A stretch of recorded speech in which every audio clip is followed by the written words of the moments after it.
Assalamu alaikum wa rahmatullahi wa barakatuh. Avant que tu ne continues à regarder cette vidéo, j'ai besoin que tu fasses quelque chose pour toi. Quelque chose de simple mais de puissant. Écris dans les commentaires.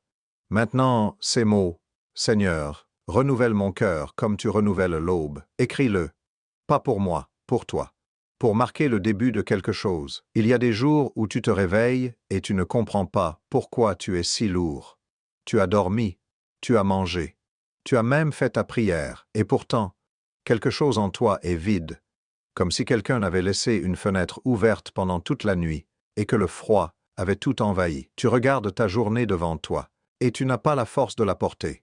Tu te demandes si tu es malade, si tu es faible, si ta foi est insuffisante. Et cette question te ronge, silencieusement, au fond de la poitrine. Laisse-moi te dire quelque chose que personne ne t'a peut-être jamais dit clairement. Ce que tu ressens n'est pas une punition d'Allah. Ce n'est pas le signe que tu es un mauvais musulman ou une mauvaise musulmane. Ce n'est pas de la paresse spirituelle. Ce que tu ressens, c'est le résultat d'un vol qui se passe en plein jour, devant tes yeux, et que tu n'as pas appris à voir. Parce que le voleur ne porte pas de masque. Il sourit, il t'appelle. Il se présente parfois comme un ami proche, un membre de ta famille, un collègue bienveillant, ou même comme une partie de toi-même. Ce vol a un nom. On l'appelle le drainage énergétique spirituel. Et aujourd'hui, dans cette vidéo, on va en parler vraiment. Pas en surface. Pas avec des formules toutes faites. On va aller au fond des choses, avec les mots du Coran, avec les enseignements du prophète, que la paix et le salut d'Allah soient sur lui, et avec la vérité de ton propre cœur, parce que tu mérites de comprendre ce qui t'arrive, et tu mérites surtout d'en sortir. Il existe dans notre vie des situations que nous tolérons depuis si longtemps que nous avons fini par croire qu'elles étaient normales, des interactions qui nous laissent épuisés, sans que nous sachions pourquoi, des conversations après lesquelles nous avons besoin de nous allonger, de ne plus parler, de rester seuls pendant des heures, des relations dans lesquelles nous donnons tout, et recevons en retour une forme de vide, habillée en amitié, en amour, en devoir familial. Nous vivons dans une époque où l'on parle beaucoup d'énergie. Les réseaux sociaux sont remplis de ce mot. Mais rarement, on en parle du point de vue de l'islam, du point de vue du cœur, tel que notre religion le conçoit. Et c'est là que nous allons commencer. Dans l'islam, le cœur, le qalb, n'est pas seulement un organe biologique. C'est le siège de ta foi, de ta connexion à Allah, de ta capacité à ressentir sa présence, à être touché par ses paroles, à trouver la paix dans le souvenir de son nom. Le prophète, que la paix et le salut d'Allah soient sur lui, a dit « Certes, dans le corps il y a un morceau de chair. S'il est sain, tout le corps est sain. S'il est corrompu, tout le corps est corrompu. C'est le cœur. » Ce hadith, tu l'as peut-être entendu des dizaines de fois, mais as-tu réfléchi à ce que cela signifie concrètement dans ta vie de tous les jours? Si ton cœur est la source de ton énergie spirituelle, alors tout ce qui l'atteint, tout ce qui l'entame, tout ce qui l'enflamme ou le vide a une conséquence directe sur ta capacité à vivre ta foi. Et certaines personnes, certaines situations, certaines habitudes relationnelles ont une capacité extraordinaire à creuser des trous dans ce cœur, goutte après goutte, conversation après conversation, interaction après interaction. Ce drainage ne se produit pas toujours violemment. Souvent, il est subtil. Il commence par de petites choses. Une remarque anodine qui reste, un regard qui juge, une demande constante qui ne laisse jamais de place à tes propres besoins, une relation dans laquelle tu marches sur des œufs depuis des années sans te l'avouer vraiment, une amitié où tu es toujours là pour l'autre, mais où l'autre disparaît dès que tu traverses quelque chose de difficile. Et le plus insidieux dans tout cela, c'est que ces relations ne te détruisent pas brutalement. Elles te fatiguent lentement. Elles t'éloignent progressivement de toi-même. Elles te font douter de ta propre valeur, de ta propre perception, jusqu'au jour où tu te retrouves à ne plus avoir l'élan pour faire tes prières avec présence, à ne plus ressentir le Coran comme tu le ressentais avant, à ne plus trouver la joie dans les actes d'adoration. Et là, tu crois que le problème vient de ta foi. Mais en réalité, le problème vient de ce que tu as laissé entrer dans ton espace spirituel sans filtre, sans discernement, sans les armes que l'islam t'a pourtant données. Cette fatigue-là n'est pas une fatalité, c'est un signal, et les signaux d'Allah sont toujours une porte, jamais un mur. Allah, dans sa sagesse infinie, ne nous a pas laissés sans guide face aux relations humaines. Le Coran et la Sunna sont remplis d'enseignements d'une précision remarquable sur comment choisir ses proches, comment se protéger des cœurs malades, Et comment préserver cet espace intérieur sacré, qui est le lien entre toi et ton Seigneur? Commence par ce verset magnifique de Surat Al-Kahf, que tu connais peut-être mais que tu n'as peut-être jamais entendu sous cet angle précis. Allah dit: « Et patiente-toi en compagnie de ceux qui invoquent leur Seigneur matin et soir, désirant sa face. Et que tes yeux ne s'en détournent pas en cherchant l'ornement de la vie d'ici-bas. » Allah nous indique ici quelque chose de fondamental. Le choix de nos compagnons est directement lié à notre capacité à rester tourné vers lui. La compagnie que tu choisis influence la direction de ton regard spirituel. Si tu t'entoures de personnes dont le cœur est tourné vers Allah, tu seras porté dans cette direction. Si tu t'entoures de personnes dont le cœur est tourné vers le monde, vers la plainte, vers la négativité, vers le vide, alors tu seras tiré dans cette direction. Souvent, sans t'en rendre compte, le prophète, que la paix et le salut d'Allah soient sur lui, a illustré cela avec une image d'une beauté saisissante.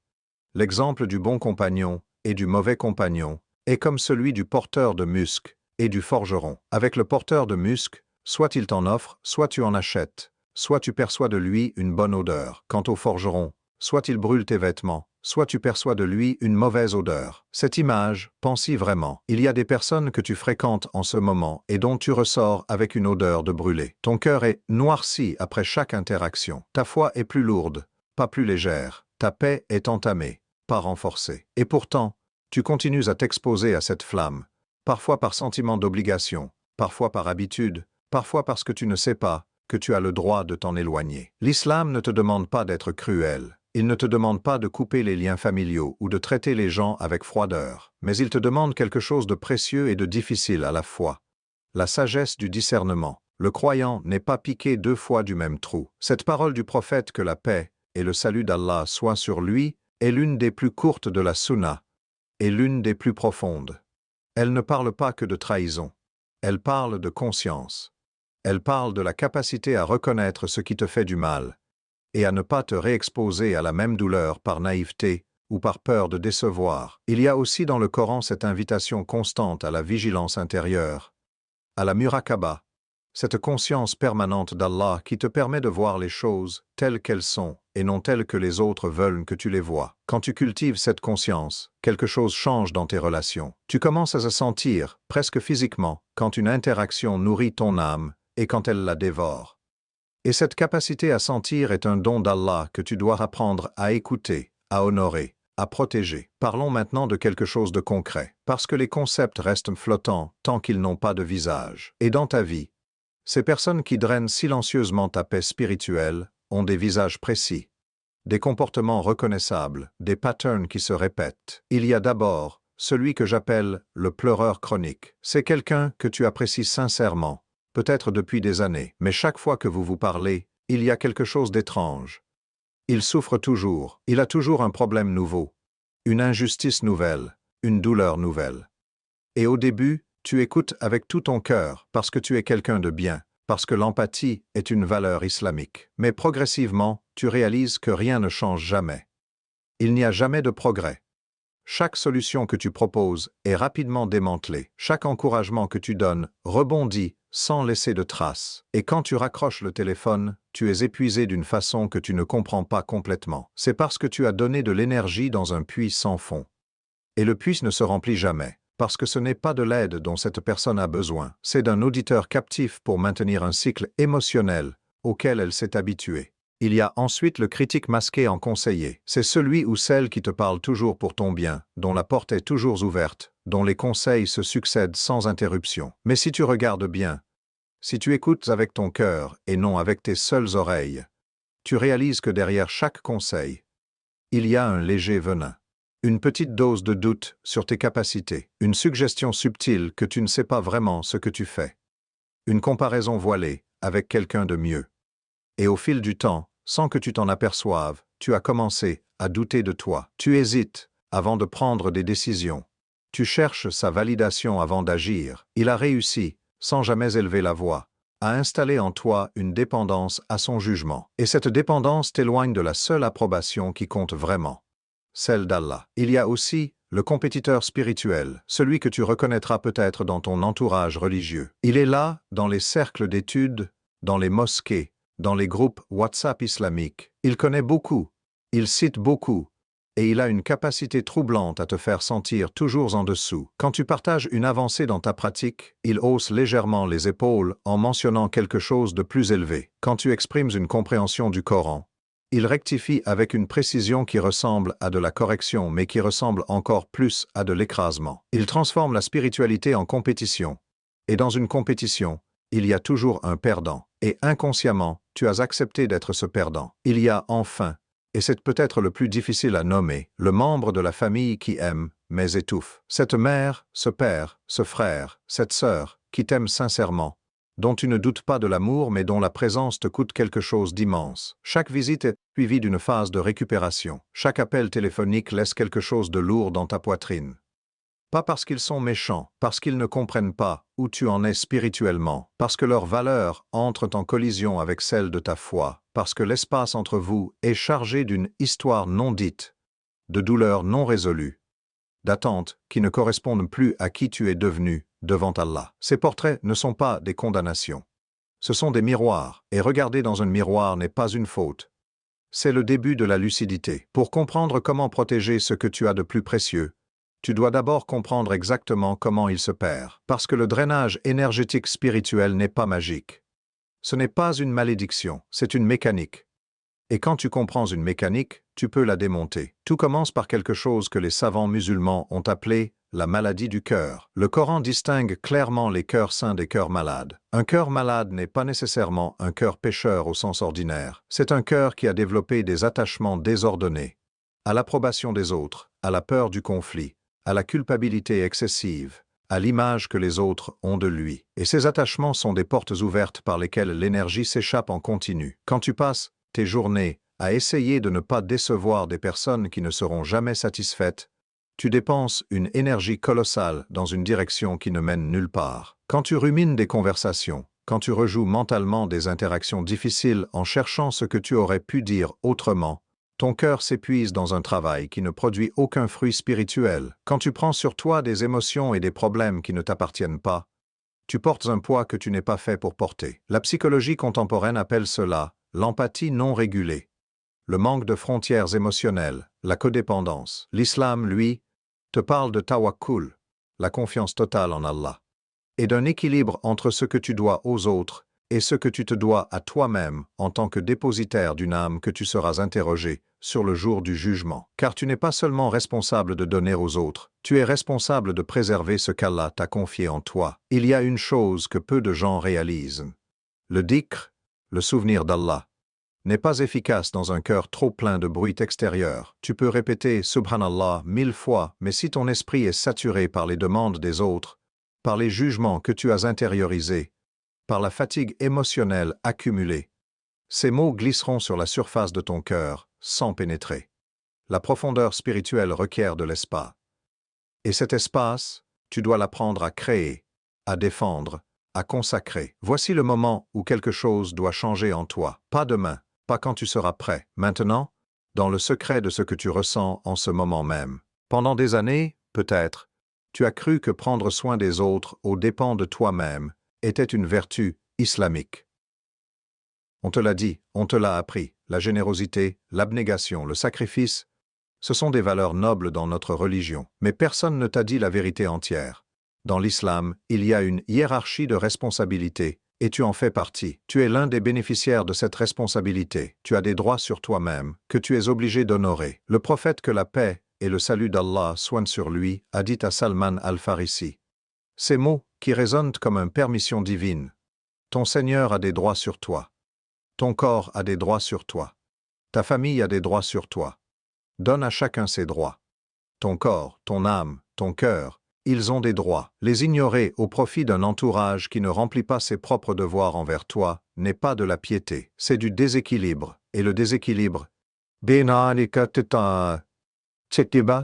quelle qu'en soit la forme, n'est pas une valeur islamique. La prise de conscience dont je te parle n'est pas une invitation à l'égoïsme, c'est une invitation à la clarté, à voir les choses telles qu'elles sont, à nommer honnêtement ce qui te nourrit et ce qui te consume, à accepter que protéger ta paix spirituelle n'est pas une trahison des autres, c'est une fidélité à Allah qui t'a créé avec une âme dont il est le propriétaire. Cette clarté-là Elle fait peur au début, parce qu'elle implique des choix. Elle implique de poser des limites que tu n'as jamais posées. Elle implique de dire non, là où tu as toujours dit oui.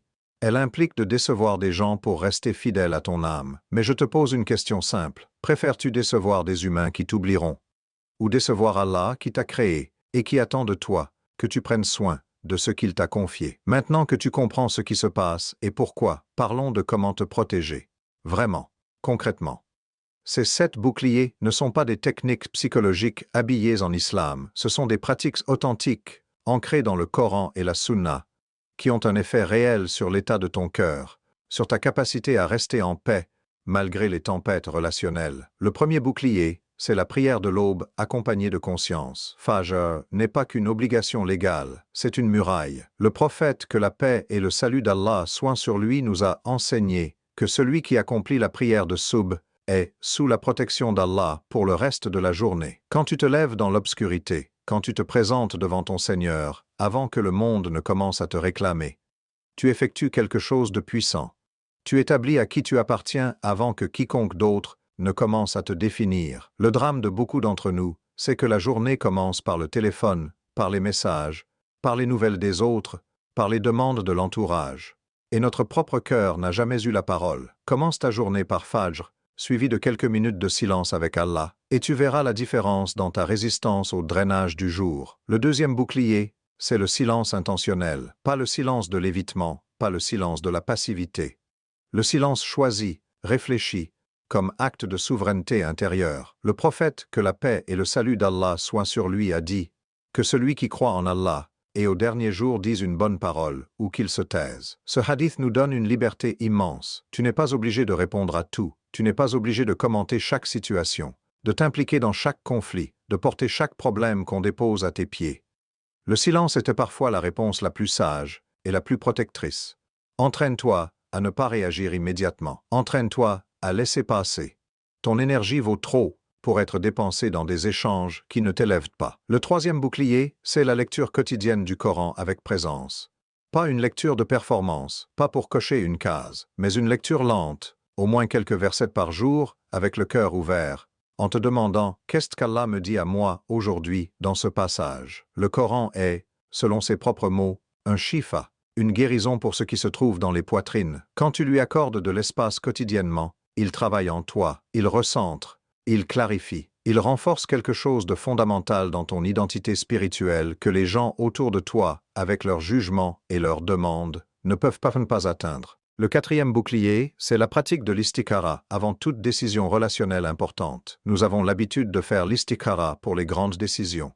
Le mariage, le travail, le déménagement. Mais Allah nous a donné cet outil pour toute décision qui nous importe. Est-ce que je dois continuer cette relation? Est-ce que je dois accepter cette invitation? Est-ce que je dois rester dans ce cercle? Pose la question à Allah. Il te répondra, non pas toujours avec un signe spectaculaire, mais avec quelque chose de plus précieux.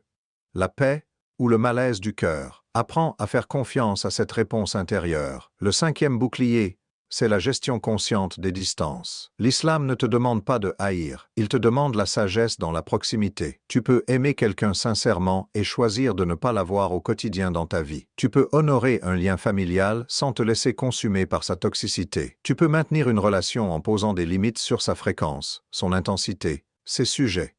Il existe une gradation entre la proximité totale et la rupture totale, et c'est dans cet espace que beaucoup de tes solutions se trouvent.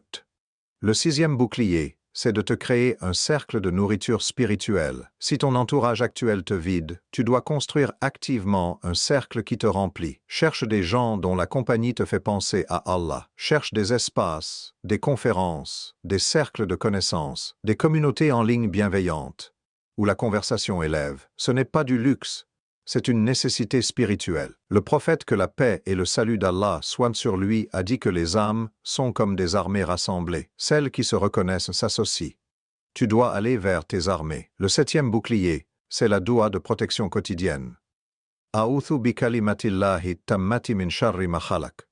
Je cherche refuge dans les paroles parfaites d'Allah contre le mal de ce qu'il a créé. Cette doua, le matin et le soir, est un acte d'ancrage. Elle te rappelle que tu n'es pas seul dans cette protection, que tu ne dépends pas seulement de tes propres forces pour te garder sain et sauf. Elle relie ta protection à Allah directement, avant que la journée commence à te réclamer. Il y a quelque chose que personne ne peut faire à ta place, quelque chose qui ne s'apprend pas dans un livre, qui ne s'acquiert pas dans un cercle d'études, qui ne vient pas d'un cheikh, ni d'une vidéo YouTube. C'est le travail solitaire de ton cœur devant Allah. Dans notre époque d'hyperconnexion, la solitude était devenue suspecte. Nous avons appris à fuir le silence, à remplir chaque vide avec un écran, une conversation, un divertissement. Et cette fuite nous coûte quelque chose d'énorme.